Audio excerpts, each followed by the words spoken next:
Mundo Ejecutivo presenta.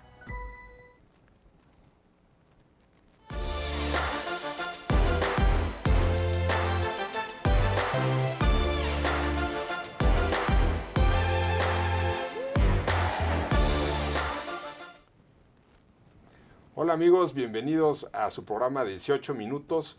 Hoy vamos a tener un programa extraordinario donde vamos a hablar de cómo tener un gran lugar para trabajar, donde tu grupo de trabajo quiera estar en la empresa, donde quiera desarrollarse más y crecer junto con la compañía.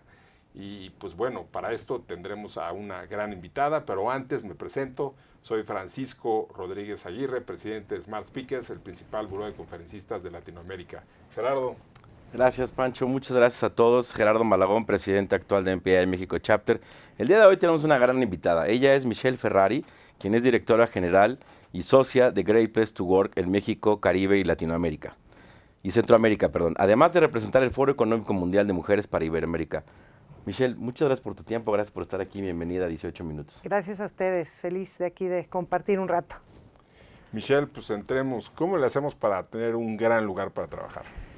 Pues a ver, mira, creo que uno de los primeros temas y que sigue pasando mucho es entender qué tipo de cultura y ambiente necesita tu estrategia de negocio.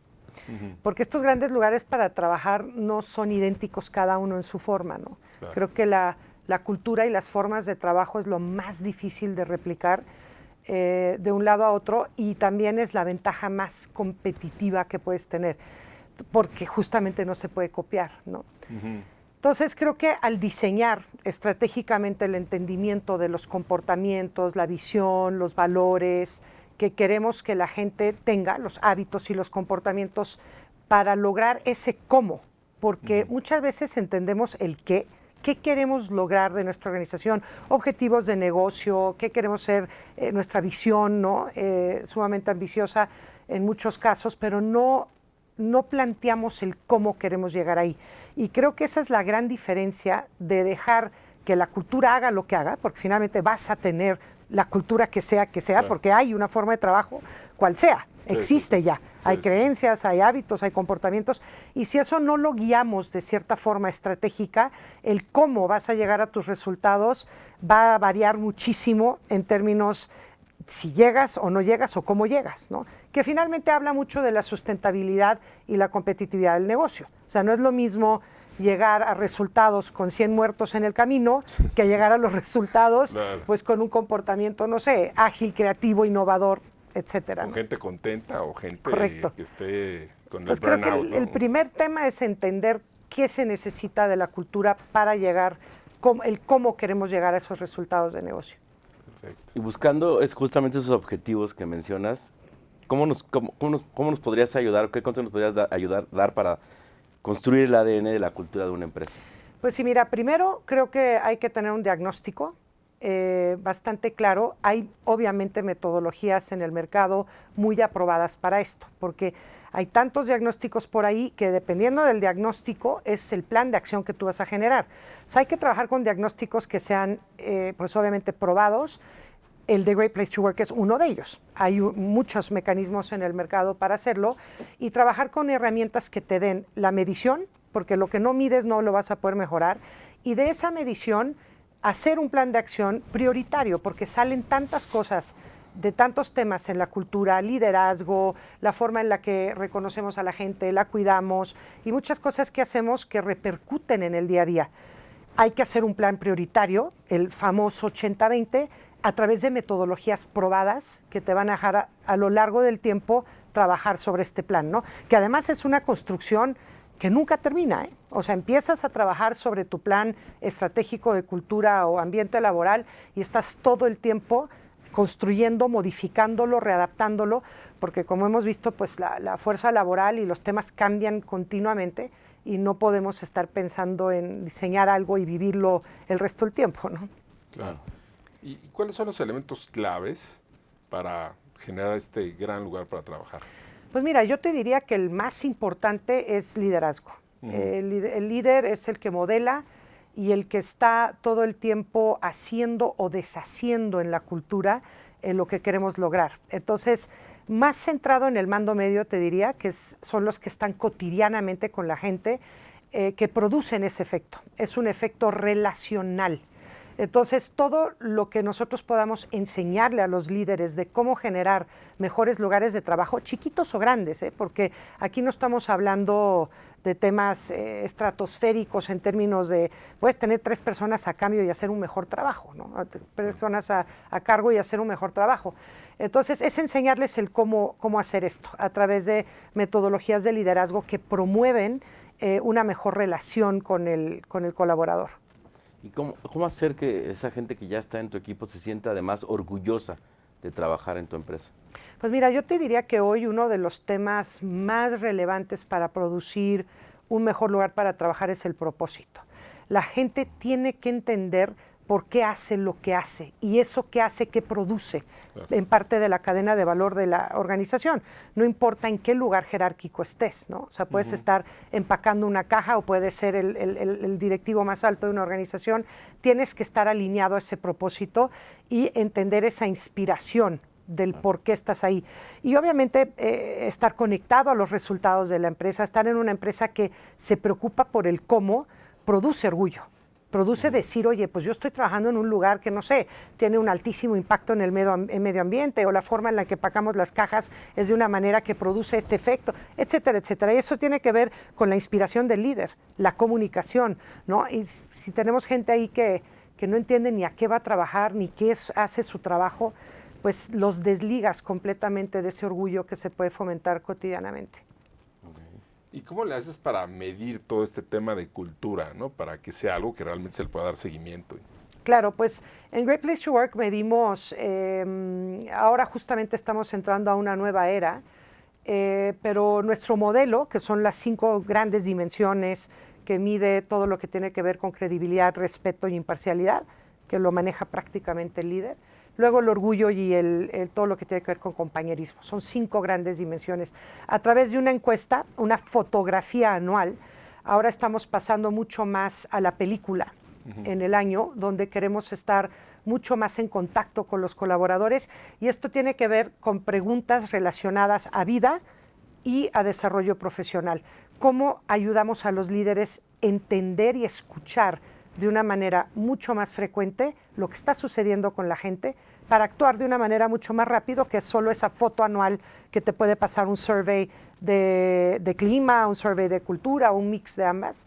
Entonces, tiene que ver con metodologías, con preguntas claves para ir moviendo asuntos relevantes en la vida de un colaborador, ¿no? Entonces, se miden a los líderes, se miden procesos, se miden prácticas, se miden políticas, y todo esto va, como les decía, en continuo movimiento, ¿no? Claro que toma tiempo. Esto de llevar a los líderes a entender y actuar de una manera distinta es lo más difícil de lograr, es cambiar comportamientos o hábitos. Y lo más difícil, yo te diría, es por qué tenemos que cambiar si ya lo que hacemos funciona, ¿no? Claro. Entonces, el Managing by Panic sigue funcionando, por ejemplo, ¿no? Sí. De que es sostenible, no lo creo, y menos para atraer gente talento. Entonces, llevar a los líderes a ese cambio comportamental y entender qué impacto va a tener eso en el negocio toma un tiempo, yo te diría no menos de 3 años para llevar a la organización a un cambio de transformación cultural. Muchísimas gracias, Michelle. ¿Y cuáles son estos enemigos de una cultura sana en una empresa? Pues yo te diría que los detractores, ¿no?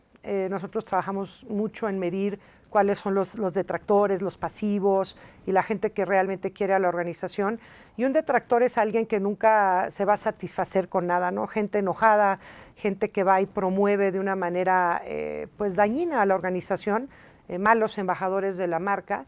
Y te diría que es gente que tiene una actitud en general negativa, ¿no? Y no están contentos con nada de lo que hay en su alrededor, ¿no? Por más esfuerzo que haga la organización, siempre vamos a encontrar gente que es radicalizada en este aspecto, ¿no? Okay. Ya, ¿nos puedes dar un ejemplo real de alguna empresa, porque no es así la mega empresa, ¿no? Sí. Una empresa a lo mejor mediana o sí. Que lo haga muy bien? Pues mira, tenemos en el mundo de Great Place to Work todas las organizaciones que están logrando tener 7 de cada 10 colaboradores en un grado de satisfacción, bueno, ya es candidata a una certificación de un buen lugar de trabajo. Pero entre el 7 y el 10 hay un gran abismo. O sea, no es lo mismo tener 7 de cada 10 que 9.5 de cada 10, donde ya estamos hablando de lugares para trabajar que son cada vez más complejos de encontrar, especialmente después del tema de COVID. Las expectativas de los colaboradores han cambiado mucho, las organizaciones están en pleno momento de adaptación a eso. Entonces te diría que un gran ejemplo de una empresa probablemente mediana, que podría ser una organización en vísperas del cambio, porque ninguna lo tiene completamente logrado, yo creo que es una organización que haya podido hacer un turnaround en la época de COVID, con su gente, que muchas empresas pasaron por la concientización de lo que realmente importa el capital humano a través del COVID. Volvió a despertar el hecho de, fue por la gente que pudimos lograr cambiar un negocio a e-commerce o un negocio a digital, o la agilidad que se necesitaba para realmente transformar un lugar de trabajo. Entonces yo creo que empresas que sobrevivieron, me encantaría decirte, por ejemplo, un Mercado Libre, ¿no? Ahora, que el Mercado Libre necesitaba mucha sobrevivencia, pues no, ya estaba en un lugar donde es el contrario. El crecimiento fue brutal en la parte del e-commerce, pero me gusta hablar de Mercado Libre a veces porque es una organización que fue creada básicamente from scratch, en una copia de modelo de negocio como una Amazon, y que la forma en la que ha crecido ha sido impresionante, pero impresionante por la cultura que tiene.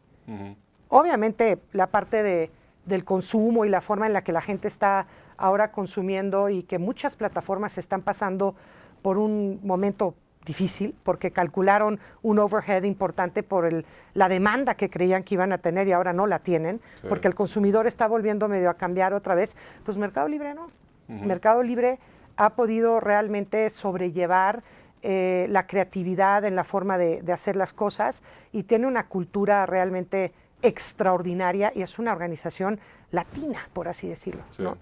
Porque sí, los casos que vemos muchas veces extraordinarios vienen de afuera, multinacionales que están muy avanzadas en prácticas. Entonces, me gusta mencionar casos que tienen que ver con talento latinoamericano, ¿no? Wow. Muchas gracias, Michelle. ¿Y cómo una empresa puede fomentar esta parte de diversidad e inclusión en un equipo de trabajo? Sí, es un tema sumamente complejo, el tema de diversidad e inclusión. Creo que también tiene que ver mucho con la estrategia, creo que tiene que ver mucho con el entendimiento de lo que es la diversidad e inclusión, porque es un tema muy amplio, y tiene que ver también con que a nivel altos directivos se den cuenta lo que eso beneficia a la organización, sociedades y comunidades. No es un tema de decir soy diverso por ser diverso, pero entender el por qué tenemos que ser diversos, por qué tenemos que actuar como una organización que es ética, justa en toda la amplitud de la diversidad. Digo, estamos muy atorados en género, o sea, ni siquiera nos movamos a otros temas de la diversidad e inclusión que son todavía, ya están los robots aquí, no hemos podido llegar a una equidad de género, ¿no? O a una igualdad de oportunidades. Entonces creo que tiene que ver con un mapeo estratégico, un entendimiento muy claro de lo que significa la diversidad e inclusión, y tener temas medibles. No podemos pensar en ser diversos y no tener una medición, tabuladores transparentes, el pay gap tiene que estar completamente planchado, prácticas, oportunidades, educación para todos por igual, ¿no? Hay que empezar en algún lado, ese es el tema. Es que es un tema tan overwhelming a veces que las empresas se quedan como paralizadas, decir, híjole, ¿y por dónde agarro, no? Hay que empezar por algún lado de alguna práctica, algún programa que te ayude a ir viendo cómo vas a avanzar en tanto headcount como, te diría, en la eficiencia, que es la inclusión. No de nada te sirve tener el 50-50 famoso si ese 50 de mujeres no tiene absolutamente ningún empoderamiento. No aporta nada, no están enriqueciendo las perspectivas de la organización. Porque en realidad el mundo sigue girando hombres caucásicos, esa es la verdad, 45 a 60 años, donde se toman las decisiones en innovación, en creatividad, en estrategia, en lo que me digas, ¿no? En el mundo. Hay ya avances, claro, quisiéramos ver más. México está en el lugar 31 y definitivamente el ser un lugar diverso e inclusivo depende de un hombre hoy todavía. Entonces tenemos que cambiar mucho el mindset de cómo lo vamos a lograr y hacer planes alcanzables y ejecutables, ¿no? Michelle, comentabas hace rato, empezamos a entrar al tema del mundo post-pandemia, de cómo las expectativas de los empleados han estado cambiando, ¿no? Y digo, Sí. además del home office y todo esto, ¿qué nos puedes Sí. platicar al respecto? Hay un restart bastante evidente, yo te diría, ya no trabajamos, o sea, las personas que conocíamos hace 18, 24 meses ya no son las mismas hoy. Sí. Y creo que ahí es donde está costando un poco de trabajo. Las organizaciones no están entendiendo por qué la gente se va o por qué no estás logrando atraer, ¿no? Creo que esa es una parte súper clave, es escuchar que está en los 3 temas prioritarios para un colaborador hoy, que además depende mucho de la edad, ¿eh? Aquí hay unos temitas también generacionales, pero te diría que las prioridades cambiaron. La gente vivió temas en la pandemia que no están dispuestos ya a cambiar. O sea, mucho tema de calidad de vida o integración del trabajo en su vida. No es integrar la vida al trabajo, es cómo integramos el trabajo a la vida, ¿no? Y cómo podemos producir más y tener más empoderamiento para poder hacer más con menos tiempo. Porque la gente quiere experimentar eso que vivió en la pandemia en sentido de estar más con la familia. Claro. Se te vino encima mucha concientización de lo que es importante para uno, sí, ¿no? A algunos ya se nos empieza a olvidar un poquito el tema, pero sí creo que las organizaciones están teniendo que replantear cómo van a producir, cómo van a ser eficientes, alineadas a las expectativas de la gente hoy día, ¿no? Que es este tema, tiene mucho que ver con la integración de trabajo, no quieren trabajar en lugares donde no quieren estar y renuncian. Si no hay una valorización de la persona, un tema más humano, liderazgos mucho más cercanos, la gente tampoco está dispuesta a quedarse. Y lo ves a todos los niveles, ¿eh? Ahorita lo estamos viendo en el nearshoring que se está viniendo, o sea, no se encuentra talento. Y una vez que lo encuentran, se van muy rápido. Y antes se iban porque al de al lado tal vez pagaba 10, 15, 20 pesos más. Ahora se están yendo porque la calidad del trabajo no es alineada a sus expectativas, ¿no? Y tiene mucho que ver con la forma en la que trabajan, viven, etcétera, ¿no? Entonces yo creo que ahí hay mucho por hacer en entender qué es lo que la gente está buscando y tratarnos de alinear lo más posible, ¿eh? Porque tampoco las organizaciones pueden hacer magia. Claro. En esto, que ese es otro tema, que el colaborador está exigiendo, ¿quieres que yo te dé? Pues entonces vas a tener que dar, ¿no? Y ahí es donde... Una cultura, sobre todo latina, donde el trabajador siempre quiere más y más y más y más. No, bueno, eso lo vemos nosotros en Great Place to Work todo el tiempo. Por eso el Great Place to Work no se produce en las prácticas nada más, tiene que ser en el líder. Porque si tú estás dando y dando y dando prácticas, que son las famosas prácticas que escuchas en todos lados, que las tienen en Disneylandia o en Google, en todo esto, eso termina por ya, o sea, lo meten al bolsillo y se les olvida, se vuelve un commodity muy rápido. Lo que no es cómo te trata el jefe, cómo estás siendo cuidado, cómo te respetan, cómo te reconocen, cómo te valoran, cómo te desarrollan. Todos estos aspectos que son como más suaves en la parte humana son los que hoy pesan mucho más. Es lo esencial. Lo esencial. Y es lo que te lleva a sostener. Porque el que tengas chefs, el que puedas llevar a tus perros, el que te puedas dormir en no sé dónde, el que vayas 2 días a la oficina, todo esto tiene un impacto porque es el nice, ¿no? Lo bonito. Pero si tienes todo eso y tienes jefes que no están cumpliendo con este relacionamiento donde se sienta la persona tratada bien, no te sirve nada. Porque la gente se sigue yendo, por más que tengan, inclusive se van, aún teniendo buenos sueldos, ¿eh? Claro. El tema emocional aquí está jugando un tema súper relevante y lo han sentido más en US, ¿eh? Aquí todavía no llega una ola de Great Resignation, tal vez más en la parte de hospitalidad, por ejemplo. Hemos visto casos bastante radicales ahí, porque no consiguen personas que vengan a trabajar, ¿no? En hotelería y todo esto. Pero todavía no, aquí no sentimos un tema como allá, que está bien complicado, gente que quiera ir realmente a hacer el trabajo. Pues y más porque el gobierno les paga, ¿no? Claro. El famoso seguro. El famoso seguro. Pues muchísimas gracias, Michelle. Ya hemos llegado a los Sí. 18 minutos. Súper. Una conversación muy interesante y pues encantados de que nos hayas acompañado. Muchas gracias. Muchísimas gracias, Michelle. Muchísimas gracias a todos nuestros amigos. Los seguimos invitando a que nos sigan en 18 minutos de Smart Speakers, MPI México y Mundo Ejecutivo. Muchas gracias. Hasta luego. Hasta luego. Mundo Ejecutivo presentó